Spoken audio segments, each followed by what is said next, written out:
எல்லாமே அரியலூர். 10th வரைக்கும் இங்கே தான் முடித்தேன். 11th 12th வந்து தனலட்சுமி ஸ்ரீனிவாசனில் படித்தேன். காலேஜ் வந்து கோயம்புத்தூரில் ஹிந்துஸ்தான் காலேஜ் ஏரோநாட்டிக்கல் டிபார்ட்மெண்ட் முடித்தேன். அப்புறம் கொஞ்ச நாள் கழித்து குரூப் 4 எக்ஸாம்ஸ்க்கு ஆக்சுவலாக ஃபஸ்ட்டு ஸ்டார்ட் பண்ணும்போது நான் பிசி எக்ஸாம்ஸ்க்கு தான் ட்ரை பண்ணேன். அப்புறம் சாரோட கிளாஸ் தான் எனக்கு ஃபஸ்ட் கிளாஸாக இருந்துச்சு. அப்போது சார் வந்து நடத்துகிற விதம் வந்து எனக்கு இன்னுமே சரி ஓகே இன்னும் நல்லா வேறு ஏதாவது படிக்கலாம், அதாவது அடுத்தது குரூப் 4க்கு குரூப் 2க்கு அந்த மாதிரி படிக்கலாம் அப்படின்னு சொல்லி எனக்கு கொஞ்சம் மோட்டிவேஷன் பண்ணிச்சுன்னே கூட சொல்லலாம். வேறு வந்து 2019 நாங்கள் படிச்சுக்கிட்டு இருக்கோம்.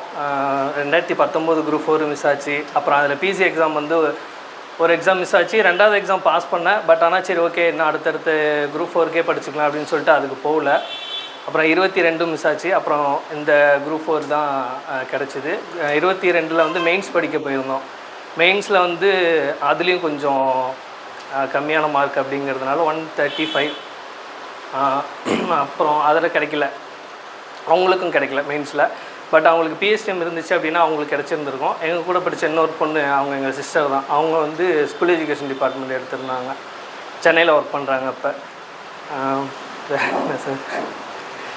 வேறு வந்து படிக்கிறது பொறுத்த வரைக்கும் காலையில் கிளாஸ் இங்கே வந்துட்டோம் அப்படின்னா நைட்டு ஒரு 8 மணிக்கு அது போல் தான் முன்னாடி கிளம்பிக்கிட்டு இருந்தோம். பட் இப்போ டைமிங் எப்படி அப்படின்னு தெரியல. நீங்கள் கண்டினியூவாக படிங்க, அவ்வளோதான். சாரு சொல்கிறது வந்து உங்களுக்கு ஷார்ட்கட்ஸ் வந்து ஃபஸ்ட்டு சொல்லும்போது உங்களுக்கு கொஞ்சம் அது எப்படி சொல்கிறதுனா கொஞ்சம் உங்களுக்கு மைண்டில் உட்காராத மாதிரி தான் இருக்கும். பட் ஆனால் சாரு சொன்ன எனக்கு ஃபஸ்ட் கிளாஸில் சொன்ன ஷார்ட்கட்டே வந்து என்னென்னா லிட்டில் டிஸ்க்கு அப்படின்னு ஒரு ஷார்ட்கட் சொன்னார். ஹிஸ்ட்ரி நடத்தினாங்க. அப்போ 1806 வேலூர் கழகம் நடத்தினாங்க. அப்புறம் வந்து இந்த 19வது நூற்றாண்டின் சீர்திருத்தம் கிளாஸ் தான் நடத்தினாங்க. அந்த ராஜாராம் மோகன் ராய் பற்றிலாம் ஒரு ஷார்ட்கட் சொன்னாங்க. என்ன ஷார்ட்கட்னா இந்த ராஜாவின் மிரரில் வந்து அக்பரை பார் அப்படின்னு சொல்லி இன்னும் நிறைய ஷார்ட்கட்ஸ்லாம் இருக்குது. அது இப்போது அந்தளவுக்கு ஒன்றும் ரீகால் பண்ண முடியல. பட் ஆனால் உங்களுக்கு கொஷின்ஸ் பார்க்கும்பொழுது தான் ஷார்ட்கட்ஸ் ஞாபகம் வரும். இப்போ இருக்கிற சிலபஸ்க்கு வந்து நீங்கள் முன்னாடி படித்த முறையில் படிக்கலாம் அப்படின்னா அது கொஞ்சம் வந்து உங்களுக்கு எப்படி படித்தாலும் உங்களுக்கு படிக்காத மாதிரி தான் ஃபீலாக இருக்கும். தமிழை பொறுத்த வரைக்கும் நீங்கள் அதுக்கு என்ன பண்ணலாம் அப்படின்னா, ஆக்சுவலாக இப்போ நான் அதை ஃபாலோ பண்ணலாம் அப்படின்ட்டு தான் நான் ஒரு சிலபஸ் விட்டதுலேருந்து நான் அதை கொஞ்சம் ஃபாலோ பண்ணிகிட்ருக்கேன். நீங்கள் அதை ஃபாலோ பண்ணி ட்ரை பண்ணி பாருங்கள். உங்களுக்கு அது கொஞ்சம் ஆப்டாக இருக்கும். எப்படின்னா அது கொஞ்சம் உங்களுக்கு படித்த ஃபீல் கொடுக்கும். காலையில் வந்து தமிழ் படிங்க, மதியம் வந்து சாப்பிட்டு கொஞ்சம் நேரம் கழித்து மேக்ஸ் போட்டு பாருங்கள். மேக்ஸ் வந்து நீங்கள் டெய்லி ஒரு நாள் ஃபுல்லாகவே நீங்கள் போட்டு பார்க்கணும். மதியம் ஒரு அட்லீஸ்ட் ஒரு 2 hours 3 hours அது வந்து உங்களோட மேக்ஸ் வந்து நீங்கள் போட உங்களுக்கு அதோட கேப்பபிலிட்டி இன்க்ரீஸ் பண்ணி கொடுக்கும். நீங்கள் மேக்ஸ் போட்டுட்டீங்க, ஆப்டிடியூடில் உங்களுக்கு பக்கத்தில் இருக்கிறவங்க வந்து உங்களுக்கு ஒரு சம் கொடுக்குறாங்க, அதை நீங்கள் சால்வ் பண்ணீங்க அப்படின்னா உங்களுக்கே ஒரு வந்து கான்ஃபிடென்ஸ் பூஸ்ட் ஆகும். ஓகே அவன்கிட்ட கொடுத்தா ஒருத்தவங்களுக்கு ஒரு டவுட்டு, அவன்கிட்ட கேட்டால் சொல்லுவான், அவனுக்கு தெரியும், இந்த மெத்தட் அவனுக்கு போடுவான் அப்படின்ற மாதிரி உங்களுக்கு உங்கள்கிட்ட வந்து கேட்கும் பொழுதே உங்களுக்கு ஒரு கான்ஃபிடென்ஸ் வரும். ஸோ அதை நீங்கள் இன்க்ரீஸ் பண்ணிக்கணும். லாஸ்ட்டாக வந்து என்ன அப்படின்னா மதியத்துக்கு அப்புறம் ஈவினிங் டைமில் ஒரு ஜிஎஸ் படிக்கணும் கண்டிப்பாக. இது எல்லாத்தையும் நீங்கள் முடிச்சுட்டு லாஸ்ட்டாக என்னென்னா நீங்கள் என்ன இன்றைக்கி ஃபுல்லாக படிச்சிங்க அப்படிங்கிறத ரீகால் பண்ணணும். அந்த ரிவிஷன் அப்படிங்கிறது மட்டும்தான் உங்களை வந்து 165 கொஸ்டின்ஸ் வந்து எல்லாருமே போட்டுருவாங்க, நார்மலாகவே போட்டுருவாங்க. நீங்கள் ஒவ்வொரு நாளும் பண்ணுற ரிவிஷன்ஸ் தான் உங்களை ஒவ்வொரு கொஸ்டினை வந்து முன்னாடி ரேங்கை கொண்டுட்டு போகும். அது சாரே சொல்லியிருப்பாங்க. அதனால் வந்து காலையில் நீங்கள் இப்போ தமிழ் இப்போ இருக்கிற சிலபஸ் படி நீங்கள் படிக்கிறீங்க அப்படின்னா ஃபஸ்ட்டு வந்து புக் வைஸ் ஏதாவது ஒரு புக்கு முடிச்சிருங்க. ஓகேங்களா? நீங்கள் வரும்போது 6th தமிழோ இல்லை 7th தமிழோ இலக்கணம் ஃபுல்லாக நீங்கள் ஏதோ ஒரு சிலபஸை வந்து புக் வைஸ் ஃபஸ்ட்டு முடிக்கணும். புக் வைஸ் முடிச்சுட்டு திருப்பி காலையில் ரிமைனிங் இருக்கிற டைமில் வந்து அந்த சிலபஸ் எடுத்து வச்சுக்கிட்டு சிலபஸில் ஈஸியான டாபிக்ஸ் அப்படின்னா ஒரு 2 டாபிக் 3 டாபிக் படிக்கணும். இல்லை கஷ்டமான டாபிக்னா அந்த ஒரு நாள் வந்து அந்த ஒரு டாபிக் எடுத்து படிக்கணும். ஸோ நீங்கள் காலையில் தமிழ் படிக்கிறீங்க அப்படின்னா ஃபஸ்ட்டு வந்து ஒரு புக் வைஸ் ஒரு ஸ்டாண்டர்ட் படிக்கணும். இப்போ 10th நீங்கள் ஃபஸ்ட்டாக புதுசாக வரீங்க அப்படின்னா உங்களுக்கு வந்து அதை நீங்கள் ஃபுல்லாக படிக்க முடியாது. இலக்கணத்தை ஒரு நாள் காலையில் அந்த 2 hours 3 hours படிக்க முடியாது. ஸோ ஒரு இயல் 2வது இயல் அப்படின்றத நீங்கள் பிரிச்சுக்கோங்க. 6th முடிச்சிடலாம். இப்போ காலையில் நீங்கள் 6th எடுக்கிறீங்க அப்படின்னா 6th ஸ்டாண்டர்ட் வைஸ் ஒன்று முடிச்சிருங்க. அடுத்து சிலபஸில் சின்னதாக இருந்துச்சு அப்படின்னா ஒரு 3 டாபிக் 4 டாபிக் எடுத்துக்கோங்க. பெருசாக இருக்கிற டாபிக் அப்படின்னா ஒரு டாபிக் 2 டாபிக் எடுத்துக்கோங்க. ஸோ நீங்கள் தமிழ் படிக்கிறீங்க, இப்போ இருக்கிற சிலபஸ்க்கு நீங்கள் ஈஸியாக நல்லா ஸ்கோர் பண்ணணும் அப்படின்னா ஒரு புக் வைஸ் ஒரு ஸ்டாண்டர்ட் நீங்கள் படிக்கணும். அடுத்து சிலபஸில் ஒரு 2 டாபிக் படிக்கணும். இது போக நீங்கள் ஏதாவது ஒரு அதிகாரம் திருக்குறள் படிக்கணும். இது கண்டிப்பாக மஸ்ட்டு. இப்படி நீங்கள் படிச்சிங்க அப்படின்னா உங்களுக்கு தமிழ் வந்து படித்த மாதிரி ஒரு ஃபீல் இருக்கும் நீங்கள் எக்ஸாமுக்கு போகும்பொழுது. நெக்ஸ்ட்டு பார்த்தீங்க அப்படின்னா அது மதியம் மேக்ஸ் இப்போ நீங்கள் ஒரு டாபிக் எடுத்துக்கிட்டீங்க அப்படின்னா அந்த டாப்பிக்கை அட்லீஸ்ட் ஒரு 1 வீக்காவது நீங்கள் ட்ரை பண்ணணும். இப்போ ஒரு நாள்லேயே 2 நாள்லேயே நீங்கள் போட்டு பார்த்துட்டீங்க அப்படின்னா நீங்கள் வந்து உங்களுக்கு போட்ட மாதிரி ஃபீல் இருக்கும் அந்த இடத்துல. ஆனால் ஒரு சம்மை வந்து நீங்கள் போய் அங்கே அந்த இடத்துல வந்து நீங்கள் ஃபேஸ் பண்ணும்போது உங்களுக்கு ஒரு டவுட் வரும். அதனால் என்ன பண்ணணுன்னா ஒரு சின்ன டாபிக் இப்போ சிம்பிளிஃபிகேஷன் அப்படின்லாம் பார்த்தீங்கன்னா அதுலேயே உள்ளாரையே நிறைய இருக்கும். ஸோ நீங்கள் அந்த டாபிக்ஸ் என்ன பண்ணணுன்னா ஒரு வாரம் பிரிச்சுக்கிட்டு நீங்கள் அந்த ஒவ்வொரு டாப்பிக்கையும் நீங்கள் ஒரு நாள் 2 நாள் போட்டு பார்க்கணும். நீங்கள் அந்த டாபிக்ஸில் உங்களுக்கு ஒரு டிஃபிகல்ட்டி சம்ஸ் இருக்கும். அதை வந்து நீங்கள் தனியாக எழுதி வச்சாலும் சரி, இல்லை ஸ்க்ரீன்ஷாட்டில் எடுத்து ஃபோட்டோவில் வச்சுக்கிட்டாலும் சரி, அது உங்களோட விருப்பம்.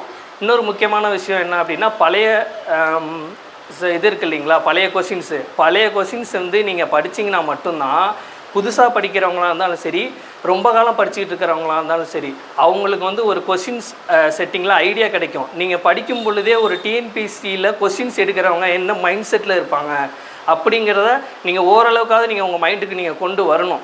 அப்படி கொண்டு வந்தீங்கன்னா தான் நீங்கள் ஒரு புக்கில் வந்து ஒரு பேராகிராஃப் படிக்கிறீங்கன்னா இதில் இந்த லைன் முக்கியம், இந்த கொஸ்டின் முக்கியம் அப்படிங்கிறதே உங்களுக்கு கொஸ்டின் மைண்ட் செட்டில் நீங்கள் வரும். இல்லைனா நமக்கு கொடுத்துருக்க சிலபஸ் வந்து நீங்கள் படித்து முடிக்கணும் அப்படின்னா 100% படிச்சுட்டு போயெல்லாம் யாருமே எக்ஸாம் எழுதவே முடியாது.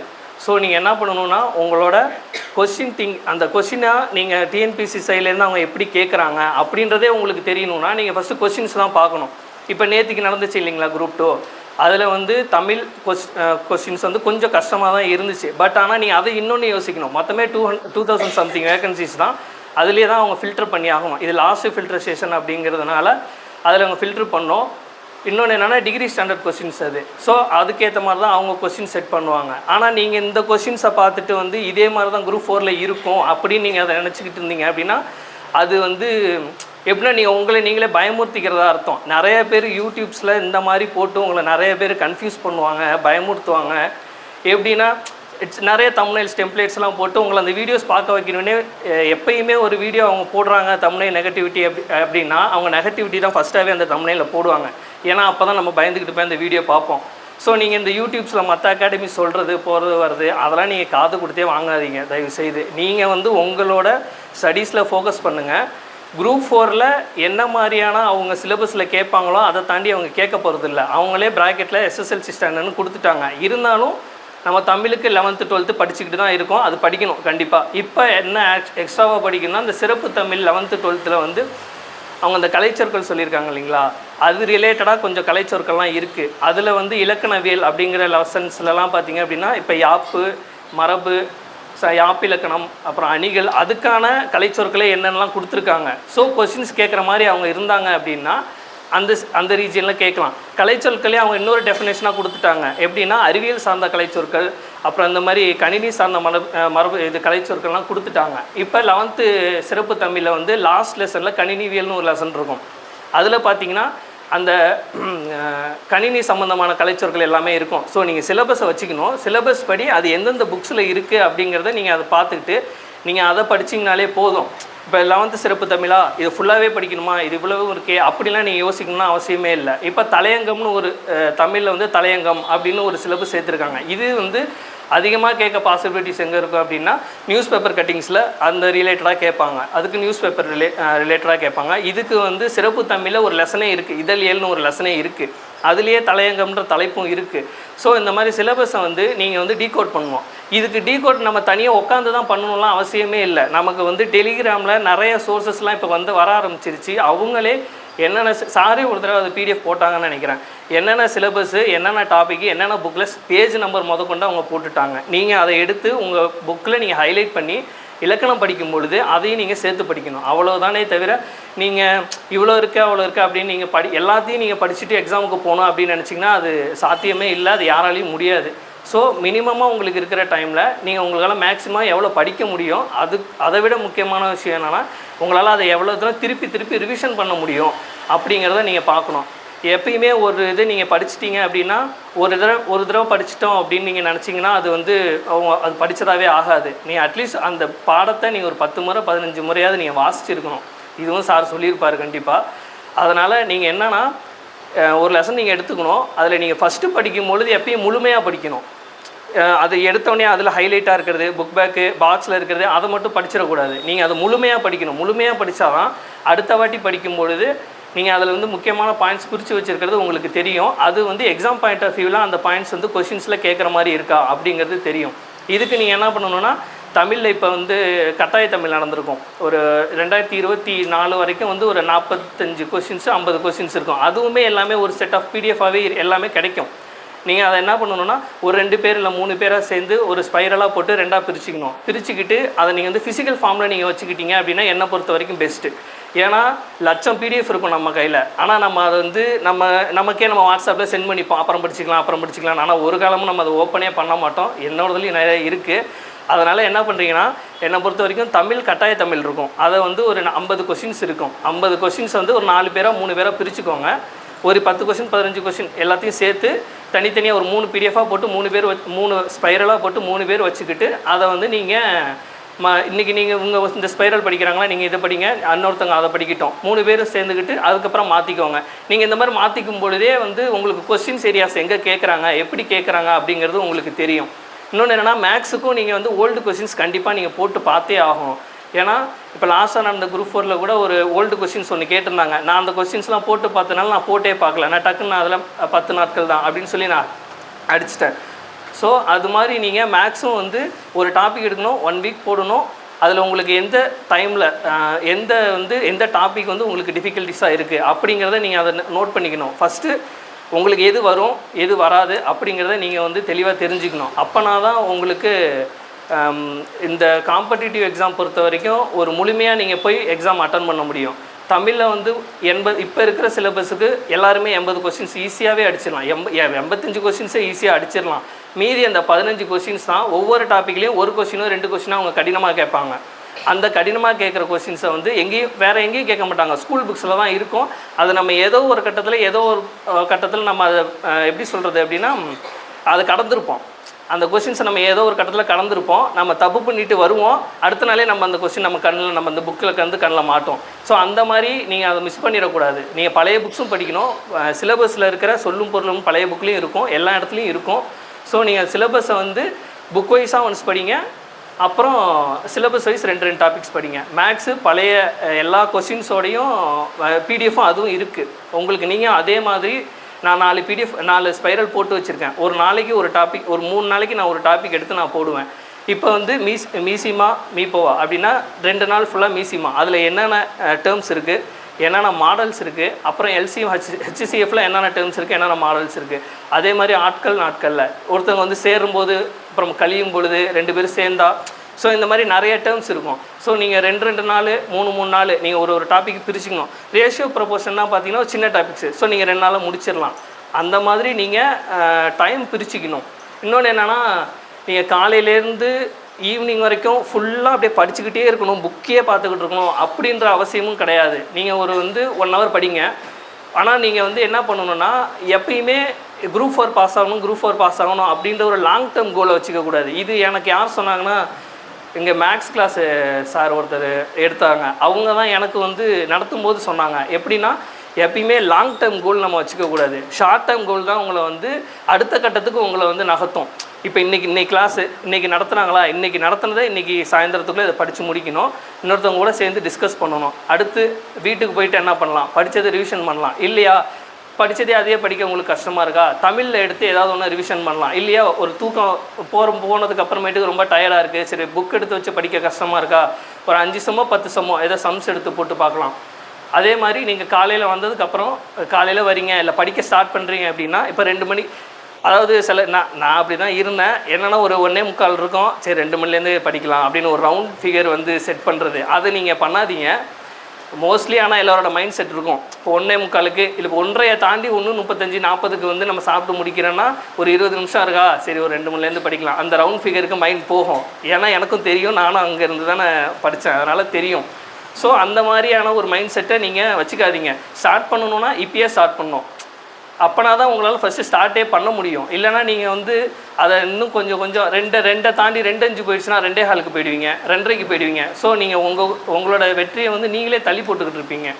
இப்போ 2லேருந்து 3 மணி வரைக்கும் நீங்கள் 1 ஹவர் ஃபுல்லாக படிங்க. உங்களால் எவ்வளோ கான்சன்ட்ரேட் பண்ணி 2 பக்கம் தான் படிக்க முடியுதா, பரவாயில்ல படிங்க. ஆனால் நீங்கள் படித்ததுக்கு உங்களுக்கு நீங்களே ஒரு கிரெடிட் கொடுத்துக்கோங்க.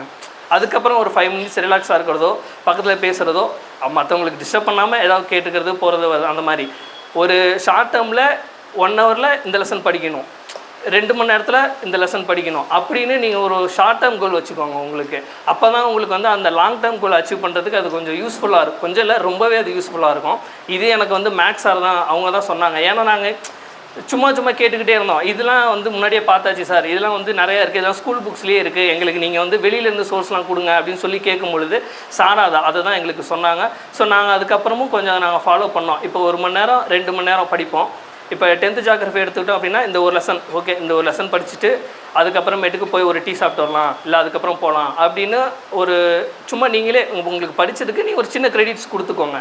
அது உங்களோட விருப்பம். அது நீங்கள் என்ன மாதிரி பண்ணிக்கிறீங்க. சும்மா ஏதோ ஒரு வீடியோ பார்க்கலாம், இல்லை ஒரு சாங்ஸ் கேட்கலாம், பார்த்துட்டு ஆனால் நீங்கள் டக்குன்னு அடுத்த 1 ஹவருக்கு நீங்கள் கோல் செட் பண்ணிவிட்டு வந்துடணும். நீங்கள் அதிலே இருந்துடக்கூடாது. அந்த மாதிரி நீங்கள் உங்களோட இதை செட் பண்ணிக்கிட்டு நீங்கள் படிங்க.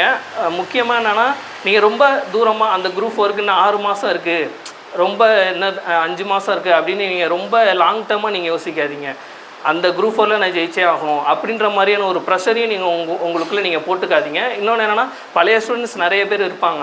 பழைய ஸ்டூடெண்ட்ஸும் ரொம்ப நாளாக படிக்கிற ஸ்டூடெண்ட்ஸ் இருப்பாங்க, புதுசாக வரவங்க இருப்பாங்க. முக்கியமான விஷயம் என்னென்னா, நீங்கள் புதுசாக இருக்கிறவங்க பழைய ஸ்டூடெண்ட்ஸோடு நீங்கள் உங்களை கம்பேர் பண்ணிக்காதீங்க தயவுசெய்து. ஏன்னா எங்கள் கூட படித்தவங்க நிறைய பேர் வந்து அந்த மாதிரி கம்பேர் பண்ணி வந்து அவங்களே கொஞ்சம் டிமோட்டிவேட் ஆகிப்பாங்க. என்னென்னா இது எவ்வளோ படித்தாலும் இது எப்படியும் இது தப்பாக தான் போகுது, இது எவ்வளோ படித்தாலும் இதுக்குள்ளே இது பண்ண வரமாட்டேங்குது, எல்லாம் மறந்து போகுது அப்படி தான் சொல்லுவாங்க. இதே சுச்சுவேஷனில் நாங்கள் எங்களுக்கு முன்னாடி குரூப் 2 படிச்சுக்கிட்டு இருந்தவங்களோ, குரூப் 4 படிச்சுக்கிட்டு பாஸ் ஆகி போனவங்க அவங்கள்ட்ட நாங்களும் இதே மாதிரி புலம்பியிருக்கோம். ஸோ என்ன பண்ணுறீங்கன்னா, புதுசாக ஒரு 2 மாதம் 3 மாதமாக தான் படிக்க ஸ்டார்ட் பண்ணியிருக்கீங்க. இன்னொருத்தவங்க 2 வருஷம் 3 வருஷமாக படிச்சுக்கிட்டு இருப்பாங்க. அகாடமியில் வந்து ஃபஸ்ட் மார்க் எல்லா டெஸ்ட்லையும் எடுத்திருப்பாங்க.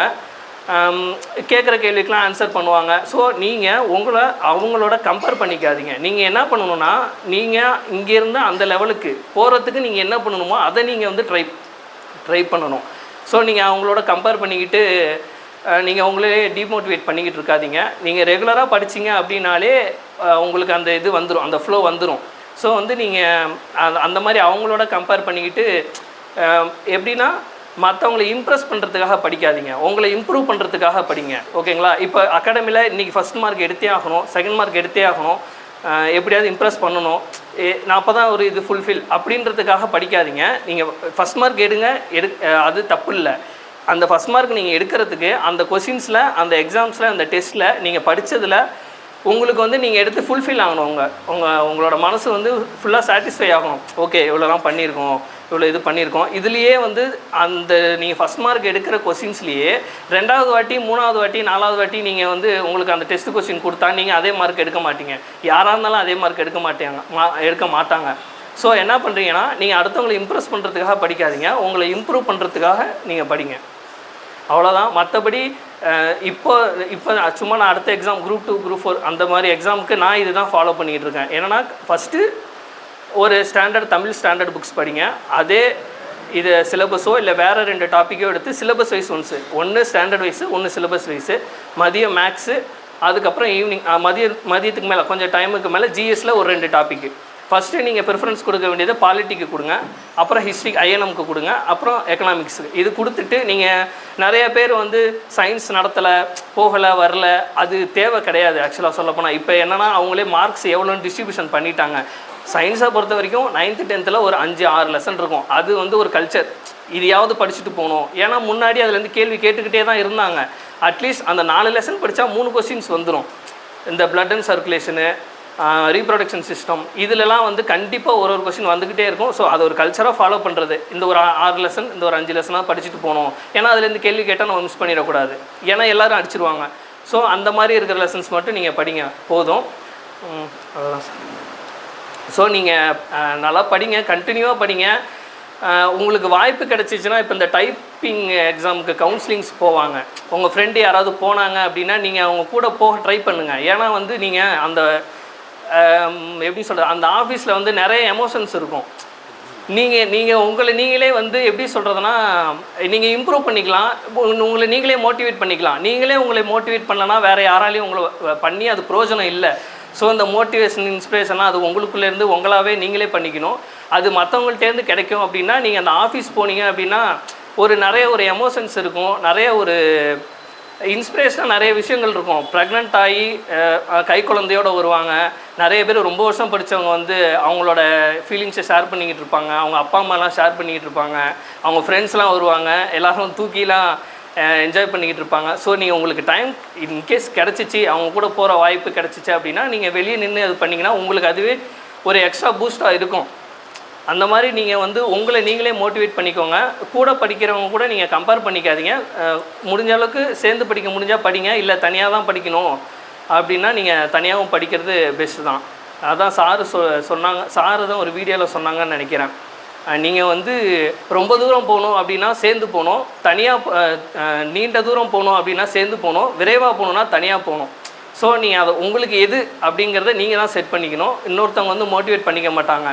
இன்னொரு விஷயம் என்னென்னா, எல்லாருக்குமே படிக்கும்போது ஒரு கஷ்டம் இருக்கும், ஒரு ஃபினான்ஷியலாகவும் இருக்கும், வீட்டில் இருக்கும், மேரேஜ் ஆனதுக்கு அப்புறமேட்டுக்கு இருக்கும், பசங்களுக்கு வேலைக்கு போயே ஆகணும் அப்படிங்கிற சுச்சுவேஷன் இருக்கும். எல்லாரோட சுச்சுவேஷனும் அவங்களுக்கு தான் தெரியும். ஸோ நீங்கள் தான் அதை கடந்து வரணும். இப்போ நான் இந்த மாதிரி இருந்தேன், நான் இதெல்லாம் கடந்து வந்தேன் அப்படின்னு சொல்கிற அளவுக்கு எனக்கு ஒன்றும் அந்தளவுக்கு பெருசாக இல்லை. ஏன்னா எங்கள் வீட்டில் சப்போர்ட் பண்ணாங்க. இப்போ இதில் பாஸ் ஆகலை அப்படின்னாலும் இன்னமும் சப்போர்ட் பண்ணிக்கிட்டு தான் இருப்பாங்க. ஸோ வந்து என்னால் அந்த சுச்சுவேஷன்ஸை வந்து கொஞ்சம் இது பண்ணியிருக்க முடியாது. நீங்கள் தான் உங்களோட சுச்சுவேஷன் எவ்வளோ அது கஷ்டமாக இருந்தாலும் நீங்கள் அதிலேருந்து நீங்கள் தான் வெளியே வந்தாகணும். அது தாண்டி நீங்கள் கிளாஸுக்குள்ளே வந்துட்டிங்கன்னா இது ஒரு கிளாஸு. இது வந்து மணி சார் சொல்லியிருப்பாங்க, இது கிளாஸ் வந்துட்டிங்க அப்படின்னா இது ஒரு கிளாஸு. உங்களோட மைண்டும் இதுவும் வந்து கிளாஸில் இங்கே தான் இருக்கணும். உடம்புங்க மனசுங்க அந்த மாதிரி இருக்கக்கூடாது. கிளாஸ் டைமில் கிளாஸில் இருக்கணும், அவ்வளோதான். அதே மாதிரி ராமக்கண்ணன் சார் சொல்கிற மாதிரி இங்கே நடத்துகிறாங்கன்னா இங்கேயே படித்து முடிச்சுட்டு போயிடணும், நடத்துகிறத இங்கேயே படித்து முடிச்சுட்டு போயிடணும். இதுதான் அந்த பழைய அகாடமியிலேருந்து அவங்க சொல்லும்போது எல்லா கிளாஸ்லேயுமே அவங்க சொல்லுவாங்க. இப்போ நான் நடத்துகிறேன் அப்படின்னா இங்கே நடத்துகிறத இங்கேயே அவர் படிக்க வச்சுட்டு போயிடுவார். ஏன்னா ஷார்ட்கட் சொல்ல வைப்பாங்க. முன்னாடிலாம் வந்து எப்படின்னா ஷார்ட்கட்ஸ் நோட்ஸ் எழுதிட்டு வர சொல்லுவாங்க, 3 வாட்டி நோட்டெல்லாம் போட்டு எழுதிட்டு வர சொல்லுவாங்க. ஸோ அதெல்லாம் நாங்கள் ஃபாலோ பண்ணணும். கொஞ்சம் எங்களுக்கு அது ஷார்ட்கட்ஸ் வந்து மைண்டில் இருக்கிறதுக்கு ரொம்ப காலம் அது திருப்பி நாங்கள் படிக்கவே இல்லை அப்படின்னாலும் ரொம்ப காலம் அது மைண்டில் இருக்கிறதுக்கு எங்களுக்கு ஹெல்ப்ஃபுல்லாக இருந்துச்சு. நீங்கள் கொஞ்சம் அந்த ஷார்ட்கட்ஸ் நீங்களே உங்களுக்கு ஒரு ஷார்ட்கட்ஸ் வந்துச்சு அப்படின்னாலும் நீங்கள் ஓன் ஷார்ட்கட்ஸை நீங்கள் போட்டு படிங்க. இன்னொரு முக்கியமான விஷயம் என்னென்னா, ஷார்ட்கட்ஸ் வந்து உங்களை எங்கே காப்பாற்றும் அப்படின்னா 2 ஆப்ஷன்ஸில் நீங்கள் கன்ஃபியூஷனாக இருக்கும்பொழுது உங்களை ஷார்ட்கட்ஸ் காப்பாற்றும். ஸோ அதுக்காக நீங்கள் உங்கள் ஃப்ரெண்ட்ஸு கூட ஷார்ட்கட்ஸை டிஸ்கஸ் பண்ணுங்கள். எனக்கு இந்த ஷார்ட்கட் கேட்பாங்க, இது புரியவே இல்லை, இது எனக்கு மனப்பாடமே ஆக மாட்டேங்குது, இது மைண்ட்லேயே நிற்க மாட்டேங்குது அப்படின்னு சொல்லுவாங்க. அப்போ நீங்கள் 2 பேரும் சேர்ந்து அதுக்கு ஒரு ஷார்ட்கட் கிரியேட் பண்ணி நீங்கள் போடுங்க. எனக்கு வந்து ஆரம்ப காலத்தில் செல்வகுமார், அசோக் அப்படின்னு சொல்லி 2 ஃப்ரெண்ட்ஸ் இருந்தாங்க அந்த அகாடமியில் படிக்கும்போது. எனக்கு வந்து எப்படி படிக்கணும், எதெல்லாம் ஷார்ட்கட் போட்டு எப்படிலாம் ஷார்ட்கட் போடலாம் அப்படின்னு படிக்கணும் அப்படின்னு சொல்லி கொடுத்தது அவங்க தான். ஸோ எனக்கு ஒரு 2 ஃப்ரெண்ட்ஸ் இருந்தாங்க. அவங்க 2 பேருமே இப்போ ரெவென்யூ டிபார்ட்மெண்ட்டில் இருக்காங்க, 19லேயே வேலைக்கு போயிட்டாங்க. ஸோ அந்த மாதிரி இப்போயுமே டச்சில் இருக்காங்க. இப்போயுமே எனக்கு கவுன்சிலிங் டைமில் வந்து எல்லா ஹெல்ப்பும் பண்ணாங்க, கைட் பண்ணாங்க. சாரும் முக்கியமாக கைட் பண்ணாங்க. நிறைய பேர் அந்த மாதிரி உங்களுக்கு சுற்றி இருக்கிற ஃப்ரெண்ட்ஸ் உங்களுக்கு ஹெல்ப்ஃபுல்லாக இருப்பாங்க, கைட் பண்ணுவாங்க. ஸோ நீங்கள் என்ன பண்ணணும்னா, அவங்க அந்த மாதிரி இருக்கணும்னு எதிர்பார்க்கும்போது நீங்களும் அவங்களுக்கு அப்படி இருக்கணும். சொல்லித்தரல வரல அப்படின்னு நீங்கள் நினைக்கிறீங்கன்னா நீங்களும் சொல்லித்தரணும். உங்கள் ஷார்ட்கட்ஸை ஷேர் பண்ணணும். நீங்கள் உங்கள் கூட இருக்கிறவங்க கூட சேர்ந்து ஒரு விஷயம் தெரியல அப்படின்னா நீங்கள் கொஞ்சம் சேர்ந்து அதை கலந்தாலோசித்து நீங்கள் படிச்சிங்க அப்படின்னா கொஞ்சம் உங்களுக்கு மறக்காமல் இருக்கும். அப்புறம் டெஸ்ட்டில் வந்து நீங்கள் தப்பு பண்ணுற கொஸ்டின்ஸை வந்து நீங்கள் திருப்பி எடுத்து பார்க்கணும், புக்கில் பார்க்கணும். முக்கியமாக என்னென்னா, நீங்கள் எந்த டெஸ்ட்டையும் மிஸ் பண்ணக்கூடாது. கிளாஸஸ் வந்து கண்டிப்பாக நீங்கள் மிஸ் பண்ணவே கூடாது. ஏன்னா இன்றைக்கி நடத்துகிற கிளாஸ்லேருந்து எந்த கொஸ்டின்ஸுமே வராமல் இருக்கலாம், நாளைக்கு நடத்துகிற கிளாஸ்லேயும் எந்த கொஸ்டினுமே வராமல் இருக்கலாம். ஆனால் நாளான்னைக்கு நடத்துகிற கிளாஸில் வந்து நீங்கள் சரி எங்கேயோ வெளில போனால் கிளாஸ் இல்லை, சரி இன்றைக்கி ஒரு நாள் தானே அப்படின்னு சொல்லிட்டு சனி ஞாயிறு நீங்கள் எங்கேயோ வெளியே போகும்போது அந்த ஒரு கிளாஸில் நடத்துறது மொத்தமாகவே உங்களுக்கு 5 கொஸ்டின்ஸாக 4 கொஸ்டின்ஸாக அந்த டாப்பிக்லேருந்து வரும். ஏன்னா இப்போ கொஸ்டின்ஸ் பேட்டர்ன் பார்த்தீங்க அப்படின்னா, இப்போ நேற்றுக்கு நடந்த எக்ஸாம்ஸ்லேயே பார்த்தீங்க அப்படின்னா ஒரு இப்போ கலைச்சொல்னா அடுத்து ஒரு 3 வரிசையாக கலைச்சொல்லாக இருக்கும். அடுத்து அகர வரிசைனா அடுத்து 2-3 கொஸ்டின்ஸ் ஃபுல்லாக அகர வரிசையாக இருக்கும். இப்போ அந்த மாதிரி கொஞ்சம் கேட்க ஆரம்பிக்கிறாங்க. ஸோ நீங்கள் வந்து ஒரு கிளாஸில் 10 கொஸ்டின்ஸும் உங்களுக்கு எக்ஸாமில் வரலாம். ஒரு வாரம் ஃபுல்லாக நடத்துகிற கிளாஸில் எந்த கொஸ்டின்ஸுமே வராமலும் இருக்கலாம். ஸோ நீங்கள் அதை வந்து எந்த கிளாஸையும் நீங்கள் மிஸ் பண்ணாமல் நீங்கள் கிளாஸுக்கு ஃபஸ்ட்டு நீங்கள் வந்தீங்க அப்படின்னாலே உங்களுக்கு அடுத்த கட்ட டிசிப்ளின் உங்களுக்கு வர ஆரம்பிச்சிடும், படிக்க தோண ஆரம்பிச்சிடும். கூட இருக்கிறவங்கள இங்கே இருக்கிற 100 பேர் கூட ஃபஸ்ட்டு நீங்கள் போட்டி போட்டு படிக்க ஆரம்பித்து உங்களை வந்து நீங்கள் இம்ப்ரூவைஸ் பண்ணிக்கிட்டீங்க அப்படின்னா அடுத்த எக்ஸாம்ஸில் இருக்கிற 10,000 பேர் கூட நீங்கள் போட்டி போடுறதுக்கு ஒரு ஆளாக நீங்கள் அந்த போய் எக்ஸாம் ஹாலில் நீங்கள் உட்கார முடியும்.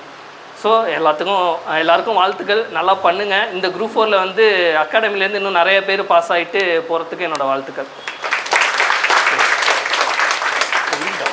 ஏன் சார் மேபி நீங்கள் நல்லா படிப்பீங்க, இவன் தான் வந்து இதான் maybe group two mains focus பண்ணி தான் குரூப் 4 விட்டது. ஆமாம் சார். இருந்தாலும் வந்து நம்ம நிறைய விமர்சனங்கள்லாம் இருக்கும், அதெல்லாம் எப்படி எதிர்கொண்டீங்க? ஆமாம், ஆக்சுவலாக எப்படின்னா இப்போ நான் 2022 வந்து குரூப் 4 எக்ஸாமுக்கு ஒரு மாதத்துக்கு முன்னாடி வந்து நாங்கள் குரூப் 2 ரிசல்ட் வந்துச்சு, ப்ரிலிம்ஸ் ரிசல்ட் வந்தப்போ நாங்கள் எல்லாருமே படிக்கிறதுக்கு வேறு அகாடமிக்கு மெயின்ஸுக்கு போயிட்டோம்.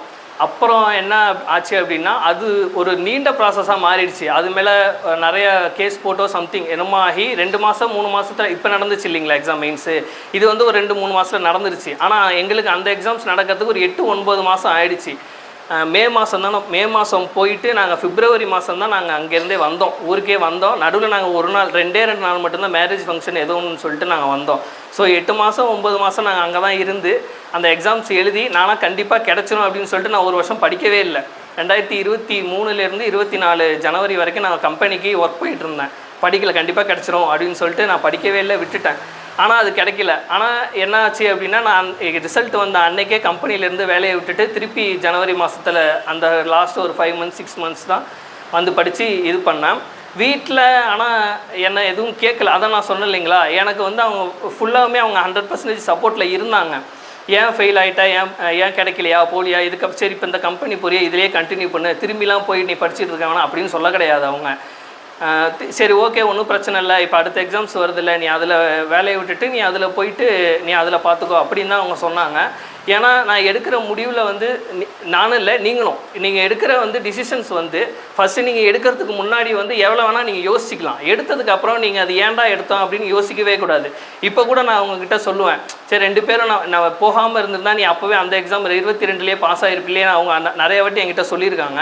ஆனால் நான் இதுதான் சொல்லுவேன், விடுப்பா நான் எடுத்தாச்சு, எடுத்ததுக்கு அப்புறமேட்டுக்கு நம்ம அதை பற்றி யோசிக்கக்கூடாது. நம்ம போனோம், நம்ம வேற ஒரு கோலுக்காக போனோம், அது கிடைக்கல அப்படிங்கிறதுக்காண்டி நம்ம எடுத்த டிசிஷன் தப்புன்னு நம்ம முடிவுக்கு வரக்கூடாது. நம்ம டிசிஷன் எடுத்துட்டோம், அது வந்து நமக்கு அதை எடுக்கிறதுக்கு முன்னாடி நம்ம அவ்வளோவா யோசிச்சிட்டோம். ஸோ அதுக்கப்புறம் நம்ம அதை யோசிக்கக்கூடாது அப்படின்னு சொல்லிவிட்டு நாங்கள் போனோம். அது கிடைக்கல, அதுக்கப்புறம் இந்த குரூப் 4ல் இதில் கிடச்சிச்சு. விமர்சனங்கள்லாம் அவ்வளோவா அதான் சார் ஃபுல்லி சப்போர்ட் இருந்ததுனால எனக்கு அது வரல. எனக்கு வீட்லேயும் எதுவும் வீட்டில் ஓகே, மற்றவங்க யாராவது பார்க்குறாங்க என்னப்பா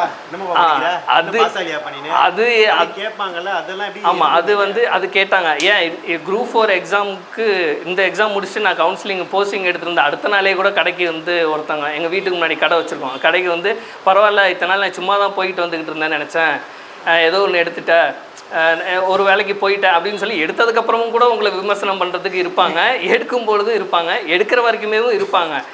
ஸோ நீங்கள் அந்த விமர்சனங்களை வந்து நீங்கள் தாண்டி வரணும். இப்போ சார் சொன்ன மாதிரியே எல்லாருமே நீ பேசாமல் அந்த இதுலேயே குரூப் 2க்கு போகாமல் நீ அதுலேயே இருந்த அப்படின்னா நீ அதிலே போயிருக்கலாம் எல்லாருமே சொல்லியிருக்காங்க. ஆனால் அது போகிறதுக்கு முன்னாடி வரைக்கும் போனதுக்கு அப்புறமும் யாருமே பேசவே இல்லை. புரியுதுங்களா நான் சொல்கிறது? 2022 நாங்கள் குரூப் 2 மெயின்ஸ் படிக்கிறதுக்கு நாங்கள் போயிட்டோம். போனப்போ ஏன்டா போயிட்டேன், நீ இதிலே படுறான்னு 1 மாதம் தான்டா இருக்குது, குரூப் 4 படிடா வாடா அப்படின்னு யாரும் சொல்லலை. நாங்கள் போயிட்டு அந்த எக்ஸாம் கிடைக்காம திருப்பி குரூப் 4க்கு படிக்க வந்ததுக்கப்புறம் அதை பற்றி அந்த ரிவ்யூ சொன்னாங்க. குரூப் 4 விட குரூப் 2 வந்து ஒரு பெரிய இலக்கு, அது ஃபோக்கஸ் பண்ணது கரெக்ட் தான். உங்களுக்கு போஸ்டிங் கிடைச்சிருந்துச்சுன்னா பரவாயில்ல, பெரிய மீனாக அடிச்சுருந்துருக்கலாம். இப்போ ஆமாம் இப்போ கிடச்சிருச்சு அப்படின்னா என்ன சொல்லுவாங்கன்னா, பரவாயில்ல நீ அந்த குரூப் 4 படிக்காமல் நீ அங்கே போனதுனால உனக்கு இது கிடச்சிச்சு அப்படிம்பாங்க. போய் கிடைக்கல அப்படிங்கிறனால நீ அதுக்கு போகாமல் இதையே படிச்சிருந்தீங்கன்னா நல்ல ரேங்க்லேயே எடுத்து நீ அப்பயே பாஸ் ஆகிருந்துக்கலாம் அப்படின்னு சொல்லியிருப்பாங்க. ஸோ உங்களுக்கு எந்த ஒரு விஷயம் செஞ்சிங்கனாலும் ஏதோ ஒரு வகையான விமர்சனம் அது உங்களுக்கு வந்துக்கிட்டே தான் இருக்கும்.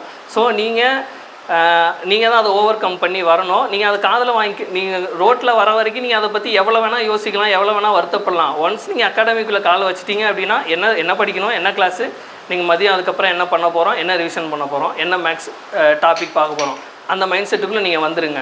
திருப்பி நீங்கள் வீட்டுக்கு போயிட்டு அதை பற்றி நீங்கள் யோசிக்கோங்க, அது பிரச்சனை கிடையாது. நீங்கள் இங்கே அகாடமியில் இருக்கிற ஒரு 6 hours 8 hours இருக்கிறீங்க அப்படின்னா நீங்கள் இந்த 8 hours நீங்கள் ஹோல்ஃபுல்லாக நீங்கள் மெயின்டைன் பண்ணிங்க, ஒரு யூஸ்ஃபுல்லாக நீங்கள் வச்சுக்கிட்டீங்க அப்படின்னாலே உங்களுக்கு வந்து நீங்கள் நல்ல ரேங்க்லேயே நீங்கள் பாஸ் ஆகலாம். இன்னொன்று என்னென்னா உங்களுக்கு எக்ஸாம் ஃபியர் இருக்கும். அந்த எக்ஸாம் ஃபியரை வந்து நீங்கள் ஓவர் கம்னா நீங்கள் கொஸ்டின்ஸு டெஸ்ட்டை நீங்கள் போட்டே ஆகணும். நீங்கள் எந்த டெஸ்ட்டையுமே நீங்கள் மிஸ் பண்ணக்கூடாது. இப்போ 2-3 நாளாக எனக்கு உடம்பு சரியில்லை, இல்லை வெளியே போயிட்டேன், என்னால் படிக்கவே இல்லை, இன்றைக்கி நான் போய் டெஸ்ட் எழுதுனா 0 மார்க் தான் வாங்குவேன் அப்படின்னு இருந்தாலுமே நீங்கள் வந்து எழுதணும். அந்த 200 கொஸ்டின் நீங்கள் தப்பு பண்ணுவீங்க இல்லையா, அந்த 200 கொஸ்டின்ஸுமே நீங்கள் தப்பு பண்ணிங்கன்னா உங்களுக்கு மறக்கவே மறக்காது. நீங்கள் உட்காந்து நீங்கள் இது பண்ணும்போது மறக்காது. அதே மாதிரி நீங்கள் அந்த டெஸ்ட்டில் நீங்கள் கம்மி மார்க் எடுத்தீங்க அப்படின்னாலும் அடுத்த டெஸ்ட்டில் இதில் நம்ம ரொம்ப கம்மியாக எடுத்துட்டோம், அடுத்த டெஸ்ட்டில் வந்து நம்ம இன்னும் நல்லா பண்ணணும் அப்படின்னு உங்களுக்கே ஒரு எண்ணம் வரும். நீங்கள் அந்த டெஸ்ட்டை வந்து தவிர்த்துட்டு போயிட்டீங்க அப்படின்னா அப்பாடா நம்ம அந்த டெஸ்ட்டில் வந்து போகல வரல, சார் கேட்டானா அந்த மாதிரி ரீசன் சொல்லிக்கலாம் அப்படின்ட்டு நீங்கள் உங்களை நீங்களே அந்த டெஸ்ட்டையோ இல்லை உங்களை நீங்கள் படிக்கிறதே தவிர்த்தீங்க அப்படின்னா நீங்கள் தான் உங்கள் வெற்றியை வந்து தவிர்க்கிறீங்க அப்படிங்கிறது அர்த்தம். ஸோ உங்களுக்கு கிடைச்சிருக்கிற வாய்ப்பை வந்து நீங்கள் பயன்படுத்திக்கோங்க. இது எப்படின்னா நம்ம கையில் வந்து ஒரு தீப்பெட்டி இருக்கும், தீப்பெட்டியில் ஒரே ஒரு குச்சி தான் இருக்கும். அந்த கடைசி குச்சியை வந்து நம்ம பற்ற வைக்கும் போது எவ்வளோ நிதானமோ எவ்வளோ வந்து அறிவு கூர்மையாக ஒரு காத்திருப்போம், காற்றடிக்காத டைமு, யாரும் வந்து நம்ம அந்த இடத்துல டிஸ்டர்ப் பண்ணாமல் நம்ம அந்த கடைசி குச்சியை வந்து பற்ற வைக்கும் போது இருக்கிற நிதானம் வந்து நீங்கள் குச்சியை பற்ற வைக்கும் போதே இருந்தீங்க அப்படின்னா மீதி இருக்கிற குச்சிகளை நீங்கள் காப்பாற்றலாம். ஸோ இது என்னன்னா நீங்கள் உங்களுக்கு கிடைக்கிற வாய்ப்பையே நீங்கள் கடைசி வாய்ப்பாக உங்களுக்கு கிடைச்சிருக்கிற ஒரு நல்ல வாய்ப்பாக நீங்கள் பயன்படுத்தினீங்க அப்படின்னா உங்களுக்கு அடுத்தடுத்த வர வாய்ப்புகளை நீங்கள் பயன்படுத்திக்கிறதுக்கு ஒரு உந்து சக்தியாக இருக்கும். இப்போ குரூப் 4ல் நீங்கள் பாஸ் ஆகிட்டீங்க அப்படின்னா அடுத்து குரூப் 2ல் உங்களுக்கு படிக்கிறதுக்கு ப்ரிலிம்ஸ், ஸோ சிமிலாரிட்டிஸ் கொஞ்சம் சேம்ஸ் தான் சிலபஸ்ஸு. ப்ரிலிம்ஸு நீங்கள் ஓரளவுக்கு ஈஸியாக பாஸ் பண்ணிடலாம். பண்ணதுக்கப்புறம் அடுத்து வந்து நீங்கள் குரூப் 2 மெயின்ஸ் படிக்கிறதுக்கு அது ஒரு உந்துதலாக இருக்கும். இப்போ இன்கேஸ் குரூப் 4ல் உங்களுக்கு வந்து கிடைக்கல அப்படின்னா நீங்கள் அது டவுன்ஃபால் ஆகிடுவீங்க. குரூப் 2 ப்ரிலிம்ஸ்லேயே நீங்கள் வந்து கொஞ்சம் உங்களுக்கு வந்து கிடைக்காத விதமாக போயிடும். ஸோ நீங்கள் அந்த கடைசி தீக்குச்சியை பற்ற வைக்கும் பொழுது உங்களுக்கு இருக்கிற நிதானம் ஃபஸ்ட்டு தீக்குச்சியை பற்ற வைக்கும் போதே இருக்கணும். அப்படி இருந்துச்சு அப்படின்னா நீங்கள் மற்ற வாய்ப்புகளை நீங்கள் காப்பாற்றிப்பீங்க. இந்த வாய்ப்பு இல்லாமல் மற்ற வாய்ப்புகளையும் நீங்கள் காப்பாற்றிப்பீங்க.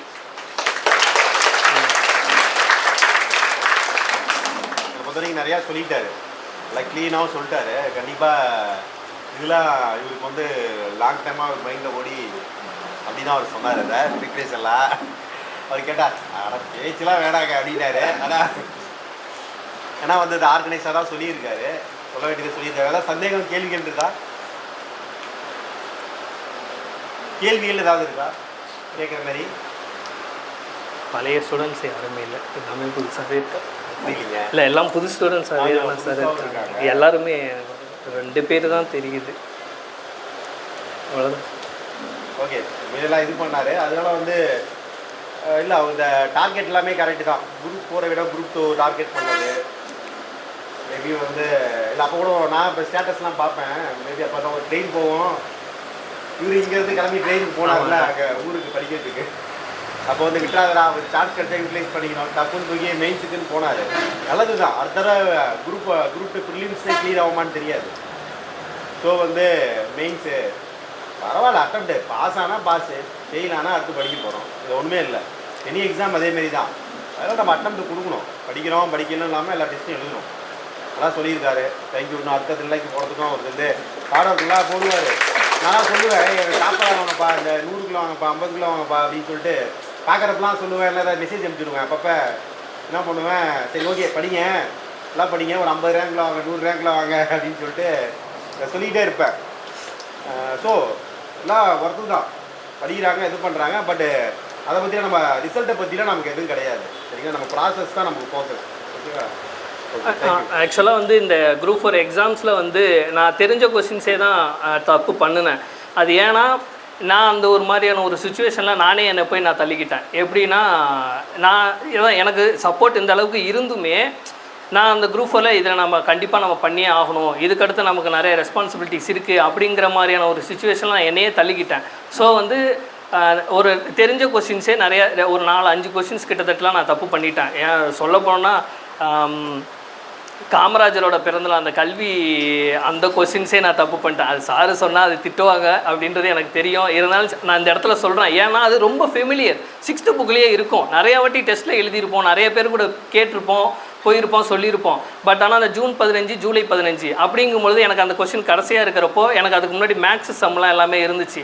நான் கொஞ்சம் மேக்ஸ் கொஞ்சம் நல்லா போடுவேன். அப்படிங்கிறதுனால மேக்ஸ் எனக்கு வந்து போட்டுக்கிட்டே இருக்கும்போது எல்லா கொஸ்டின்ஸுக்கும் டக்குன்னு ஆன்சர் வந்துக்கிட்டு இருக்கும்பொழுது அந்த கொஸ்டின் நடுவில் மாட்டினப்போ அது ஒரு மாதிரியான அட்ரினல் ரஷ் ஆகிடுச்சு. எப்படின்னா இந்த கொஸ்டின் நமக்கு தெரிஞ்ச கொஸ்டின் தானே, ஈஸியான கொஸ்டின் தானே, இது நம்ம ஈஸியான கொஸ்டின் தானே அப்படின்னு சொல்லிட்டு அந்த கொஸ்டினை நான் யோசிக்கும் பொழுது அந்த ஷேட் பண்ணும்போது ஒரு மாதிரி அவுட் ஆஃப் கண்ட்ரோல்லே நான் போயிட்டேன்.